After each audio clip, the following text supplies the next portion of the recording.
এই জাহাজের ক্যাপ্টেনের জাহাজ বিস্তৃত মরুভূমি মাঝে আটকে পড়েছে।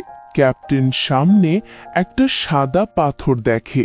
কিছুক্ষণ ইতস্তত হয়ে পাথরটাকে নিয়ে একবার জিভ দিয়ে চেটে ছুঁড়ে ফেলে দেয়। তারপর জাহাজের সামনে গিয়ে জাহাজের দড়ি দিয়ে প্রাণপণে টানতে থাকে। ওইদিকে যে পাথরটাকে ক্যাপ্টেন চেটেছিল সেটি পাথর ছিল না, সেটি একটি কাঁকড়া ছিল। কিছুক্ষণ দড়ি নিয়ে টানাটানি করে সে ক্লান্ত হয়ে নিচে শুয়ে পড়ে। ওইদিকে ওই কাঁকড়াটি তার দলবলকে ডাকে এবং কী সব বলে। তারপর ক্যাপ্টেন শুয়ে শুয়ে অনুভব করে তার জাহাজ একা একাই চলছে।